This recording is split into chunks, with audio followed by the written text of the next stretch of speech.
प्रिय भक्तगणों, प्रयागराज महाकुंभ मेले के दौरान ये कहानी आपको जरूर सुननी चाहिए। किस प्रकार एक 12 साल की बच्ची को महाकुंभ में एक बाबा अपने साथ लेकर जा रहा था। उस बाबा ने बच्ची के साथ ऐसा काम किया जिसे देखकर आपके रोंगटे खड़े हो जाएंगे। दोस्तों, इस कहानी में हम देखेंगे कि किस प्रकार भगवान शिव अपने भक्तों की मदद करते हैं और किस प्रकार गंगा मैया सभी मनुष्य के दुखों को दूर करती है। इसलिए प्रिय भक्तगणों, कहानी को प्रारंभ करने से पहले हम आपसे निवेदन करते हैं कि आप इस वीडियो को पूरा अवश्य देखें और कथा को बीच में ना छोड़ कर जाएं, क्योंकि भक्तों, आधी अधूरी कथा हमेशा आधा अधूरा ज्ञान देती है। प्रिय दोस्तों, वीडियो को लाइक कर हमारे चैनल को सब्सक्राइब कर लीजिए और कमेंट में हर हर महादेव लिख दीजिए। चलिए दोस्तों, कथा को प्रारंभ करते हैं। सर्दियों का समय था। एक सुनारपुर गाँव की सुबह का सुंदर दृश्य था। सुबह सुबह लोग मंदिर जा रहे थे। उसी गांव में एक घर के आंगन में बैठी 12 साल की राधिका अपने माता पिता से जिद कर रही थी और बोल रही थी, मुझे साइकिल चाहिए। मेरी सारी सहेलियों के पास है, साइकिल है, बस मेरे पास क्यों नहीं। राधिका के पिता मांगीलाल, जो एक साधारण किसान थे, खेती से थके हारे घर लौटे थे। उन्होंने गहरी सांस ली और कहा, बेटा, अभी हमारे पास पैसे नहीं है, हम तुम्हें कुछ समय बाद साइकिल दिला देंगे।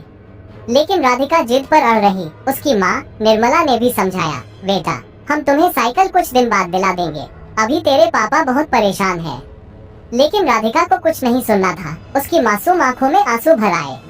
वो रोने लगी, चीखने लगी। उसकी आवाज पूरे घर में गूंजने लगी। गुस्से में आकर मांगीलाल ने उसे डांट दिया, बस करो राधिका, इतनी छोटी बात पर रोना सही बात नहीं है, जाओ अपने कमरे में और पढ़ाई करो। राधिका आंगन में जोर से रोने लगी तो मांगीलाल ने गुस्से में आकर उसे कमरे में बंद कर दिया। दरवाजे के पीछे से राधिका की सिसकियों की आवाज आती रही, पर कोई सुनने वाला नहीं था। राधिका बिस्तर पर सिर रखकर फूट फूट कर रोने लगी। उसे लग रहा था कि उसके माता पिता उसे प्यार नहीं करते, उसकी परवाह नहीं करते। धीरे धीरे रात होने लगी, लेकिन राधिका की आंखों में नींद नहीं थी। आंसू उसकी गालों पर सूख चुके थे, लेकिन दिल में एक अलग ही बेचैनी थी। वह उठी, खिड़की के पास गई। खिड़की थोड़ी खुली हुई थी, बाहर चांदनी बिखरी थी। राधिका ने सोचा कि अगर मैं घर से चली जाऊँ तो शायद माँ पापा को मेरे पर प्यार आ जाएगा और फिर वो बिना कुछ सोचे समझे साइकिल दिला देंगे। इतना सोचकर राधिका खिड़की से बाहर कूद गई और घर से दूर जाने लगी। ठंडी रात में नंगे पैर, आंसू भरी आंखों से राधिका गलियों में भटक रही थी। घर छोड़कर जाने का फैसला तो कर लिया था, लेकिन अब उसे समझ नहीं आ रहा था कि कहाँ जाए। इसलिए उसने सोचा कि वह अपनी दोस्त प्रीति के घर जाएगी। राधिका प्रीति के घर जाने लगती है। रास्ते में इक्का दुक्का लोग दिख रहे थे, लेकिन कोई उस पर ध्यान नहीं दे रहा था। तभी एक कोने में बैठे एक साधु ने उसे देखा। राधिका को देखते ही वो मुस्कुराने लगा और उसकी आंखों में एक अजीब सी चालाकी भरी चमक आ गई। वो एक ढोंगी बाबा था। ढोंगी बाबा ने मीठी आवाज में पूछा, बेटी, इतनी रात को यहाँ अकेली क्या कर रही हो। राधिका ने आंसू पोंछते हुए कहा, मुझे घर में कोई प्यार नहीं करता, मुझे साइकिल चाहिए थी, पर माँ पापा ने डांटकर कमरे में बंद कर दिया। साधु ने नकली हमदर्दी जताते हुए सिर हिलाया, ओह बेटी, दुनिया बहुत बुरी है, लेकिन चिंता मत कर, मैं तेरी मदद कर सकता हूँ। राधिका मासूम थी, उसे इस दुनिया की बुरी सच्चाई का पता नहीं था। उसने मुस्कुराते हुए पूछा, कैसे बाबा। ढोंगी बाबा ने मुस्कुराते हुए कहा, बेटी, अगर साइकिल चाहिए तो पैसे भी तो चाहिए। मैं तुझे एक ऐसी जगह लेकर चलूंगा जहाँ बड़े बड़े लोग आते हैं। वो तुम्हें साइकिल के लिए पैसे जरूर देंगे, जिससे तुम साइकिल खरीद पाओगे। राधिका के मन में साइकिल के लिए बहुत सपने थे, इसीलिए वो खुशी खुशी बाबा के साथ चलने के लिए तैयार हो गई। ढोंगी बाबा ने कहा, तो चलो बेटी, हम अभी निकलते हैं। और फिर ढोंगी बाबा राधिका को महाकुंभ ले जाने के लिए निकल पड़ता है। ढोंगी बाबा बहुत खुश हो जाता है। वह सोचता है, आज तो मेरी लॉटरी ही लग गई, खुद लड़की मेरे पास चलकर आ गई। अब मैं इसे महाकुंभ में भीख मंगवाऊंगा और फिर बाद में इसे अच्छे दामों में बेच दूंगा। ढोंगी बाबा राधिका को लेकर प्रयागराज के महाकुंभ की ओर बढ़ने लगा। रात गहराती जा रही थी। रास्ते में सुनसान सड़कें, ठंडी हवा और अंधेरे में टिमटिमाती पीली बत्तियां थी। राधिका को घर की याद आ रही थी, लेकिन बाबा की मीठी बातें उसे बहलाए रख रही थी। कुछ घंटों के सफर के बाद राधिका के पेट में अजीब सी जलन होने लगी। उसने मासूमियत से बाबा से कहा, बाबा, मुझे बहुत भूख लगी है। ढोंगी बाबा को गुस्सा आया, लेकिन फिर भी वो मुस्कुराता रहा। ढोंगी बाबा एक छोटे ढाबे पर रुककर खाने के लिए कुछ लाया, लेकिन उस खाने में ढोंगी बाबा एक नशीली दवा मिला दी और राधिका से कहा, ले बेटी, खा ले, इससे तुझे बहुत ताकत मिलेगी। राधिका भूखी थी। बिना कुछ सोचे उसने खाना खा लिया। कुछ ही मिनटों में उसकी आंखें भारी होने लगी, सिर चकराने लगा और फिर सब कुछ अंधेरा हो गया। जब राधिका की आंखें खुली तो उसने खुद को एक भीड़ इलाके में पाया।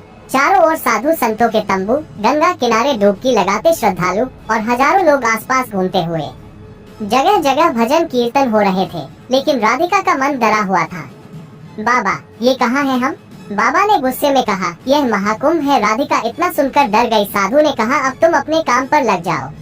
राधिका ने डरते हुए कहा, कैसा काम बाबा? ढोंगी बाबा ने जोर से कहा, तुम जाओ वहाँ बैठकर हाथ फैलाना और रोने लगना, तुझे खूब पैसे मिलेंगे। राधिका बहुत डर गई और बोली, लेकिन बाबा, मैं भीख नहीं मांग सकती। ढोंगी बाबा का असली रूप अब सामने आ चुका था। उसने गुस्से से उसकी कलाई पकड़ ली और दांत पीसते हुए कहा, जैसा मैं कहता हूँ वैसा कर, वरना तुझे बहुत मार पड़ेगी। डरी हुई राधिका कांप उठी। उसे समझ नहीं आ रहा था कि क्या करे।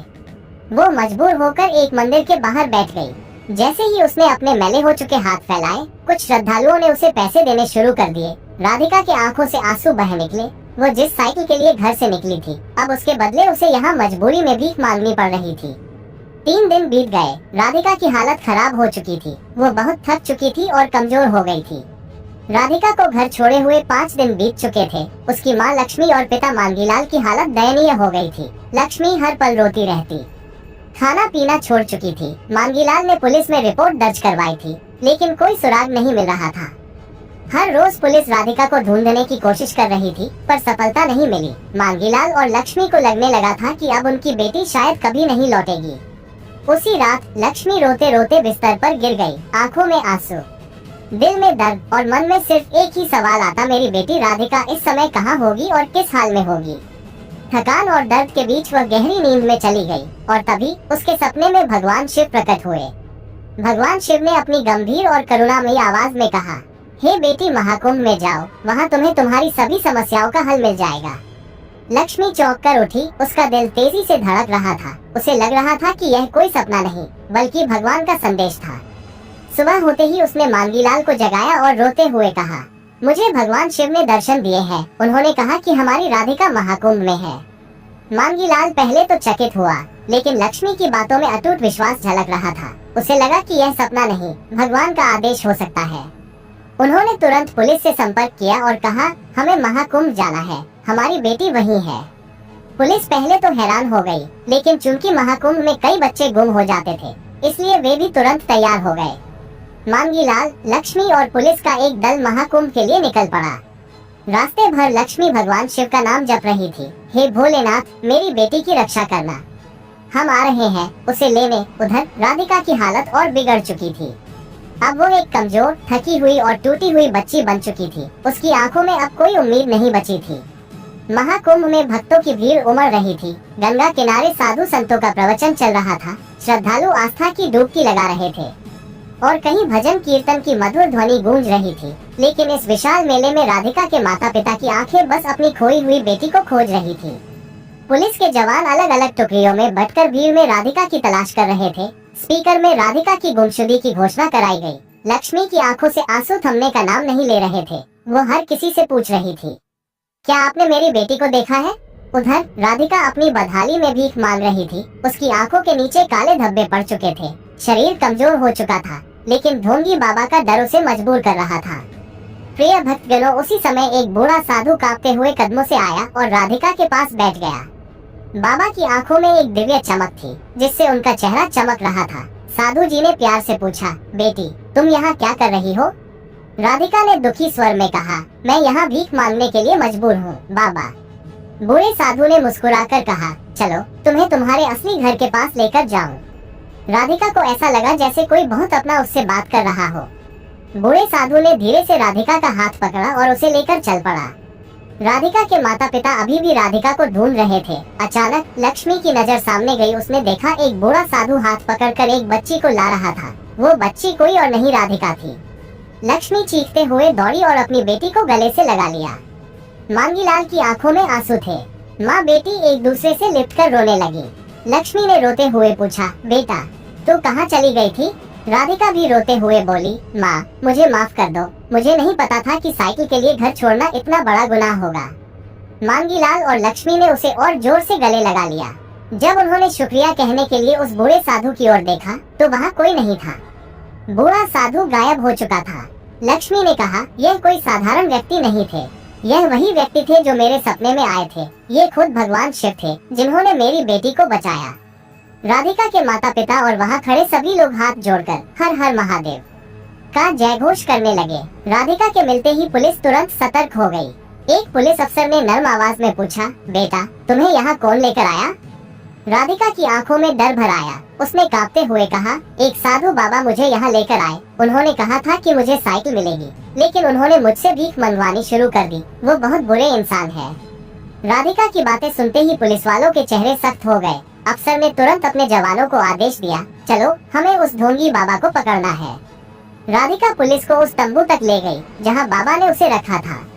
वहाँ पहुँचते ही पुलिस को और भी कई मासूम बच्चियाँ दिखी जो डरी सहमी हुई थी। जैसे ही पुलिस अंदर घुसी, ढोंगी बाबा भागने लगा, लेकिन पुलिस ने उसे घेर लिया। एक पुलिस वाले ने गुस्से में कहा, अब कहाँ भागेगा पाखंडी? बाबा ने झूठी हंसी हंसते हुए कहा, अरे मैं तो सिर्फ इन बच्चों की सेवा कर रहा था। लेकिन तभी एक पुलिस वाले ने राधिका से पूछा, क्या यही है वो आदमी? राधिका डरते हुए पीछे छिप गई, लेकिन फिर हिम्मत जुटाकर बोली, हाँ यही है वो बाबा जो मुझे यहाँ लेकर आए। इतना सुनते ही पुलिस ने ढोंगी बाबा को जोर से धक्का दिया और उसे हथकड़ी पहना दी। जब पुलिस ने तंबू की तलाशी ली तो उन्हें वहाँ और भी कई मासूम बच्चियाँ मिली। वे सब डरी हुई थीं, कमजोर थीं।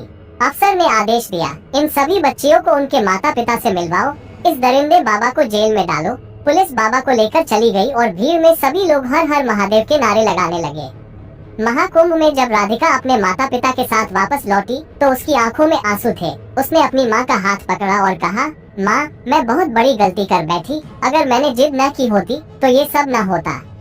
लक्ष्मी ने राधिका को गले लगा लिया और बोली, बेटा गलती इंसान से ही होती है, लेकिन भगवान शिव ने हमें दोबारा मिलाकर यह सिखाया कि लालच और जिद से बचना चाहिए। राधिका को अपनी गलती का एहसास हो चुका था। वो समझ गई थी कि माँ पापा की बातें हमेशा सही होती है। भगवान शिव ने अपनी कृपा से राधिका को बचाया, ढोंगी बाबा का अंत किया और सभी को एक बहुत बड़ा सबक दिया। प्रिय भक्तगणों, इस कहानी से हमें संदेश मिलता है कि परिवार से बड़ा कोई धन नहीं और माता पिता की बातों से बड़ा कोई उपदेश नहीं। प्रिय दोस्तों, यदि आपको ये कहानी अच्छी लगी हो तो कमेंट में हर हर महादेव अवश्य लिखें और अपने व्हाट्सएप ग्रुप में भी यह कहानी अवश्य शेयर करें, जिससे अन्य लोगों को भी इस कहानी का ज्ञान प्राप्त हो सके। दोस्तों, आप सुपर थैंक्स देकर हमारा सहयोग कर सकते हैं। आपका थोड़ा सा सहयोग भी हमारी बहुत मदद करता है। प्रिय भक्तों, ऐसे ही रोचक कहानियाँ पाने के लिए हमारे चैनल को सब्सक्राइब कर लीजिए और बेल आइकन को ऑन कर लीजिए। मिलते हैं दोस्तों आपसे एक और नई कहानी के साथ। धन्यवाद।